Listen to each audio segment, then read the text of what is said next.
이번 시간에는 혈액형에 대해서 알아보도록 하겠습니다.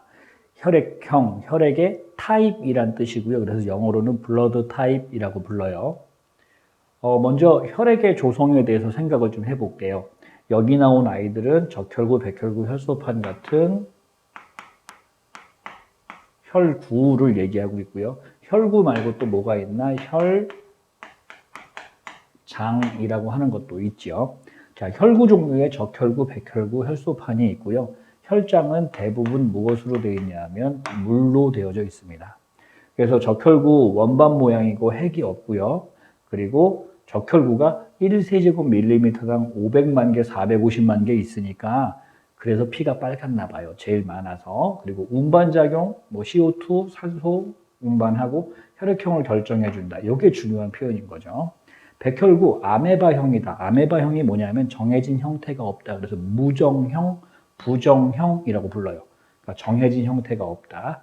그리고 6천에서 8천 개 정도 있으니까 적혈구에 비해서 숫자가 굉장히 적죠. 식균작용뿐만 아니라 면역 기능도 담당을 한다 하겠습니다. 그리고 혈소판은 우리가 생명과학 원에서 잘 다루진 않는데 혈액 응고랑 관여하는 거고요. 불규칙적이고 조각 같은 형태로 되어 있어요. 그러니까 조각조각 되어져 있어요. 자, 여기서 일단 생각할 게 뭐냐면 적혈구의 혈액형이 결정하는 이 기능에 대한 얘기를 할 건데 적혈구가 왜 혈액형을 결정할 수 있냐면 적혈구의 표면에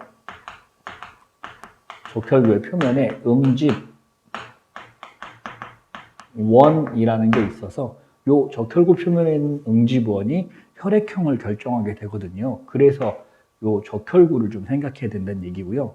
두 번째, 혈장에는 물만 있는 것이 아니라 단백질, 여러 가지 영양소나 노폐물 이런 것도 들어있겠죠. 그리고 산소나 이산화탄소나 이런 것들도 있겠고, 그리고 또 뭐가 들어있냐면 단백질들이 들어있는데 요 단백질들이 뭐가 되냐 하면 항체도 있을 수 있고 요 항체의 일종이라고 볼 수 있는 응집소가 여기 있어서 오늘 해야 될 얘기가 이제 응집원, 응집소거든요. 그래서 응집원은 적혈구에 있고요. 응집소는 혈장에 있다 보겠습니다. 그러면 이게 지난번에 또 살짝 봤지만 요렇게 혈액을 원심 분리했을 경우에 혈구는 어디로 가니까? 요 밑으로 가니까 응집원은 밑에 있다고 보겠고 응집소는 혈장 성분, 혈청에 있으니까 얘는 어디 있다고? 여기. 혈장, 혈청 성분에 들어있다 라고 구분하면 되겠네요. 그래서 그 그림을 이제 나타낸 게 이제 이런 그림인 거예요. ABO식 혈액형이요. ABO식 혈액형을 보면 응집원의 종류가 혈액형의 종류. 그래서 응집원이 결국엔 혈액형의 종류를 나타내게 되는데 A랑 B를 모두 가졌으니까 AB형이고 제로형 없으니까 제로형 해서 이렇게 O형으로 표현이 되는 겁니다. 반대로 응집소는요.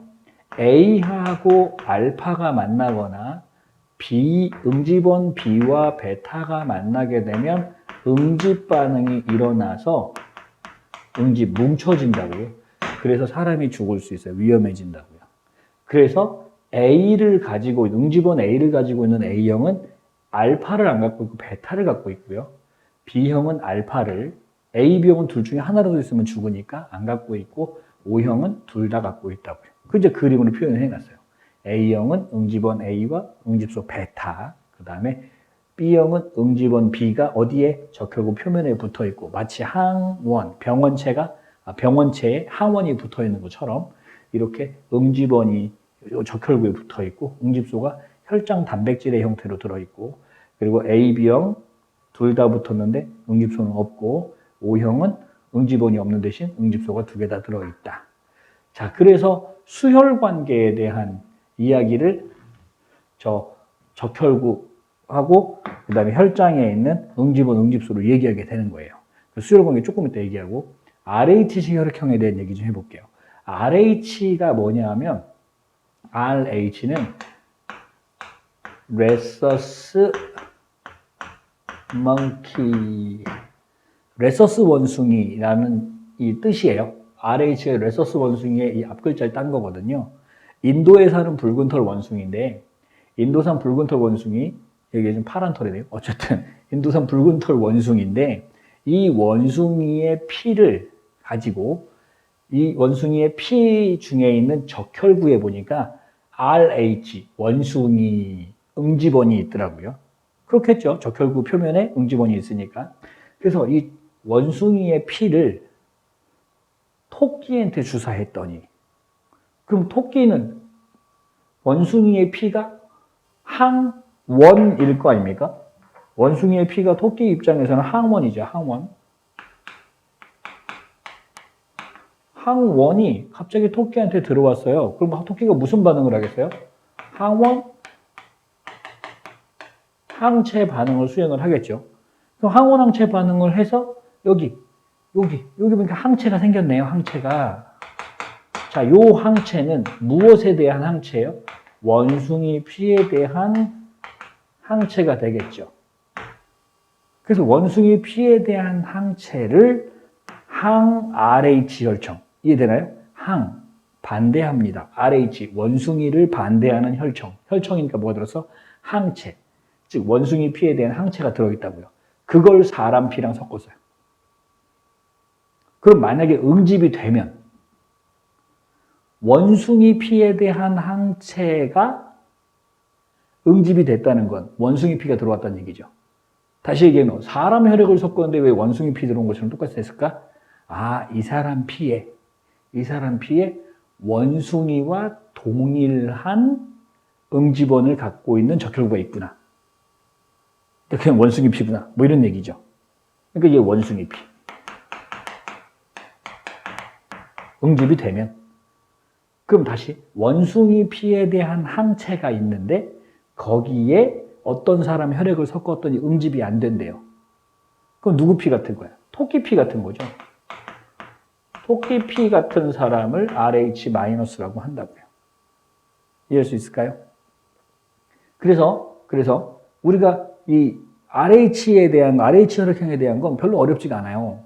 일단 기본적으로 생각할 거, 토끼한테 원숭이 피를 집어넣었더니 원숭이 피에 응집원이 들어와서 토끼가 항원항체 반응을 통해 원숭이 피에 대한 항체, 즉 원숭이 피에 대한 RH 응집소를 만들어냈고 그 RH 응집소를 모아다가 이걸 사람 피랑 반응시켜서 응집이 되면 이 사람은 원숭이 피고 응집이 안 되면 이 사람은 토끼 피고 이렇게 되는 거라고요.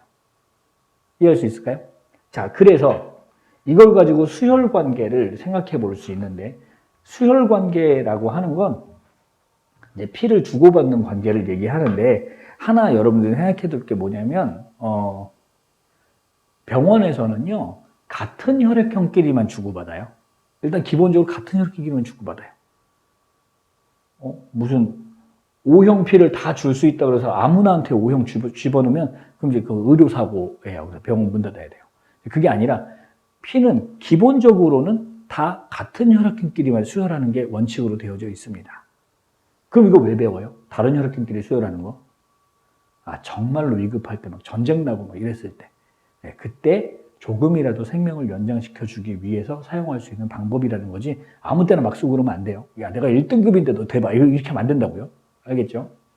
자, 어쨌든 같은 혈액형끼리는 다량 수혈이 가능합니다.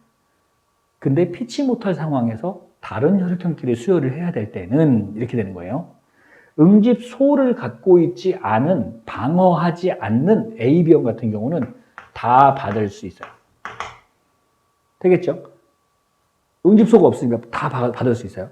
그런데 반대로 O형 같은 경우는 응집원, 공격하는 게 없으니까 다 줄 수 있어요. 다 줄 수 있어요. 이렇게요.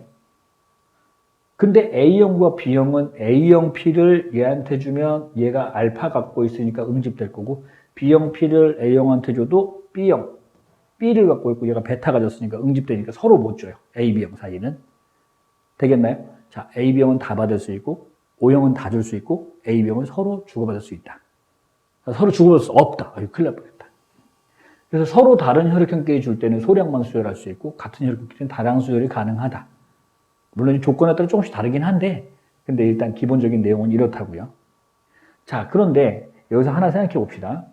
왜 소량만 수혈할 수 있을까라는 거예요. 왜 소량만 수혈할 수 있을까? 그러니까 O형을 A형한테 줬을 때 응집 반응이 O형 P를 A형한테 줄 수 있다는 얘기는 응집이 안 일어나기 때문에 줄 수 있는 건가? 이런 얘기입니다. 자, 여기 잠깐 볼게요. A형의 혈액이 있어요. 그리고 O형의 혈액이 있어요. 우리 알고 있죠? 요렇게 주면 안 되고 요렇게는 줄 수 있다고. 그죠? 왜냐하면 요렇게 주면 응집이 돼서 얘가 죽을 거고 얘가 이렇게 되면 응집이 안 되니까 살 거고 이렇게 일단 기본적으로 이해하고 있는 친구들 많잖아요. 일단 한번 정리 한번 해보자고요. 해보자고요. 피를 이렇게 짜서 짠다니까 좀 그렇다. 피를 좀 체열해서 그래서 이렇게 원심 분리 시켜놨어요. 그럼 A형은 여기에 A가 있을 거고 왜 적혈구 밑에 있으니까 적혈구 표면에 있는 응집원도 밑에 있을 거고 여기 이제 베타가 있을 거예요. 여기 없고요. 공격하는 거 없고 여기는 알파랑 베타가 모두 들어있을 거예요. 맞지요? 자, 이 사람 피를 통째로 다 주면 이렇게 다 주면 응집이 일어나나요? 주는 사람의 A형과 받는 사람의 알파가 응집이 돼서 이 사람이 응집 반응이 일어나니까 주면 안 돼요. 이렇게 됐잖아요. 그죠? 그럼 반대로는 어때요? 반대로 이렇게 주면요. 응집이 안 일어나나요? 이 사람 알파가 있잖아요. 주는 사람 알파와 이 사람 알파와 받는 사람의 A가 또 응집이 되네요. 근데 얘는 줘도 된대요. 이게 말이 되냐고요. 물에다가 소금을 섞어도 소금물이고 소금에다가 물을 섞어도 소금물이고 둘 다 짜야 되는데 한쪽은 안 짜다 뭐 이런 얘기가 되는 거잖아요. 뭐 이해가 안 되면 괜찮아요. 어쨌든 한쪽은 되고 한쪽은 안 된대요. 왜냐하면 그 이유는 양의 차이예요. 양의 차이. 응집원은 매우 많아요. 아주 많아요. 근데 응집소는 아주 소량 들어있어요. 그러니까 A형 P를 O형한테 주면 A형의 응집원이 많이 들어가니까 얘가 많이 응집된다고요. 많이 응집되니까 이 사람이 죽을 수 있어요. 그러니까 주면 안 된다 이런 얘기지. 그럼 반대로는 왜 가능한 거예요? 얘를 얘한테 주면 얘가 응집소가 소량 들어있어요. 그러니까 이 사람이 응집원을 많이 갖고 있어도 A형이 응집원을 많이 갖고 있어도 주는 사람의 O형의 응집소가 소량밖에 안 들어가니 그럼 이 사람은 응집이 조금밖에 안 되니까 소량이 응집되는 경우는 괜찮겠다 이런 얘기죠. 대신 O형 P도 많이 다량을 줘버리면 그 응집이 많이 될 테니까 얘가 위험해질 수 있다고요. 그래서 다른 혈액형끼리 줄 때는 소량만 준다라고 얘기가 되는 겁니다. 이해할 수 있겠죠? 자, RH식 똑같아요. RH식도요. RH 플러스랑 플러스는 서로 주고받을 수 있어요. 많이, 얘도 많이. 그런데 RH 플러스는 마이너스한테 못 주고요. 왜냐면 원숭이피 토끼한테 주면 안 되잖아요. 근데 토끼는 원숭이한테 줄 수 있다. 이렇게 정리하면 되겠네요.